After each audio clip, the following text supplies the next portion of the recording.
पूर्णमदं पूर्णमिदं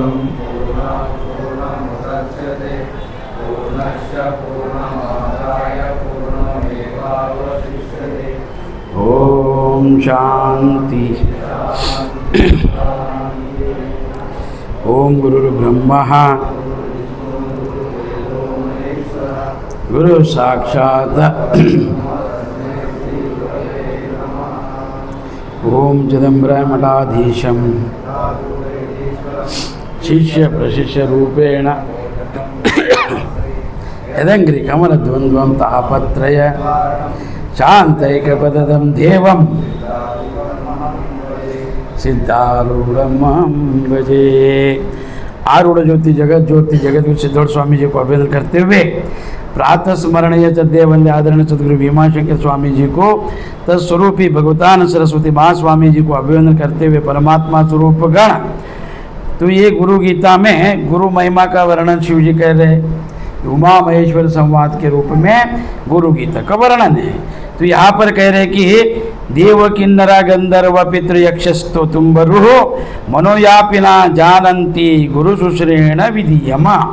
तो ये पार्वती, ये उमा, ये सुंदरी, तो देव किन्नर गंधर्व पितृ यक्ष तुम्बर, ये गंधर्व लोग से छोटे, तो मुनि ऋषिगण गुरु सेवा का विधि नहीं जानते कि गुरु मनुष्य समझने के बाद उसे कोई सेवा नहीं करेगा।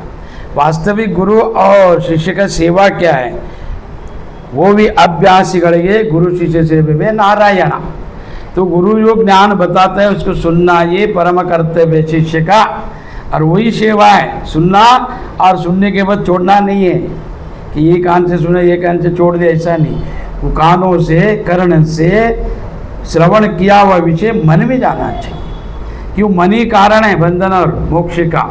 तो ये जगत में जगत किसी को विघ्न नहीं दिया है, ना देव ईश्वर देता नहीं, तो देने वाला जो है आपका जो मन बुद्धि आलोचना इंद्रिया कर्मेंद्रिया ज्ञानेंद्रिया। तो इसके लिए यहाँ पर क्या बोला है कि भगवान शिव कहते हैं कि गुरु की सेवा किस विधि से किया जाता है, इसको देव किन्नर गंधर्व पितृ यक्ष तुम्बर ये मुनि लोग नहीं जानते, इसके लिए वो पूर्णत्व को प्राप्त नहीं होता है। देवता भी अगर गुरु सेवा योग्य रीति से कर लिया तो भी मुक्त हो जाएगा, पर वो नहीं होता है। तो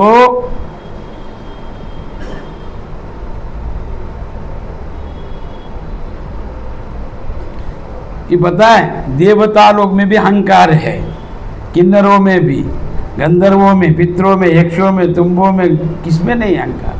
तो ये अहंकार के कारण एक कथा है, जैसा देवेंद्र राजा इंद्र अपने सिंहासन पे आरूढ़ था, तो सिंहासन पर जब बैठा इंद्रप्रस्थ में इंद्रपुरी में, तो स्वर्ग में इंद्र देवता, तो गुरु आया। गुरु देवताओं का गुरु कौन है? बृहस्पति। तो बृहस्पति जब आया तो इंद्र है ना ऐसे बैठा, उठा नहीं, बोले गुरु है ना आने दो, क्या होता है, मैं राजा है, मैं देवताओं का राजा है, मैं सबसे बड़ा है। तो उनके बगल में गुरु का सिंहासन था। गुरु जब आता है तो कोई भी रहने दो, ब्रह्मदेव भी रहने दो, उनको अभिवादन करना चाहिए, वंदन करना चाहिए, उठकर खड़ा रहने का, तो ये नियम है।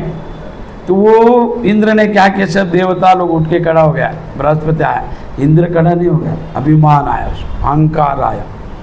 तो वो गुरु आके बैठ गया, पूछा भी नहीं, बैठो बोला नहीं। तो राजा के बगल में गुरु का स्थान रहना चाहिए, वो राजा है गांव का, पर ये गुरु सबका राजा है। तो इसके लिए उसने सिंहासन पर बैठो बोला नहीं, बैठ गया स्वामी जी। कौन? बृहस्पति। बैठने के बाद उनका मन में खिन्नता भाव था कि ये मेरा शिष्य अभिमान कर रहे, अहंकार कर रहे। इंद्र का, इंद्र जो है देवता स्वर्ग का राजा होने के कारण ये ना ये कर रहे, क्या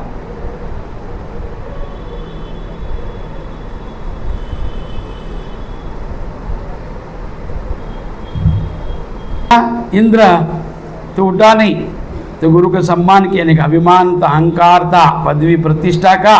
तो इंद्र कौन बनता है? जो सब यज्ञ भूलोक में निर्विघ्नता से जो यज्ञ करता है, सौयज्ञ, तो उनका देह से जो जीव जाता है वो इंद्र के देह में प्रवेश करके गद्दी का राजा बनता है। इसके लिए इंद्र चाहते हैं भूलोक में कोई भी आध्यात्मिक सिद्धि प्राप्त ना करे, तो वो गुप्तचर को रखे, स्त्रियों को और अनेक सबको रखा है कि विघ्न डालने के लिए। तो ऐसा इंद्र का मन में था, मैं बड़ा है, मैं राजा हूँ, मैं देवेंद्र हूँ, देवता को आज्ञा करता हूँ, तो ये गुरु क्या है, मैं ही इनको वो पालन पोषण करता हूँ, इनको घर दिया, रहने के लिए भोजन दिया है मैं, तो मेरा सुनना चाहिए ना, मैं राजा हूँ, मैं बड़ा हूँ। तो ऐसा अभिमान आया। तो गुरु क्या किया, देखा, बोला ठीक अभिमान आया, तो गुरु रूठ कर चला गया, कि आया नहीं, सभा में बैठा नहीं। तो होने के बाद चला गया।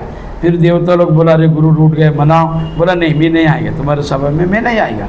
तो इतना सबको पता लग गया कि गुरु छोड़ दे इसको, ये गुरु शिष्य छूट गया है, पैदा उठाओ। तो राक्षसों ने मीटिंग किया, ये इसका गुरु नहीं है, अभी मारो इसको। तो जिसका गुरु छूट जाता है तो ग्रह, भूत, प्रेत, लोग उसका संहार करता है।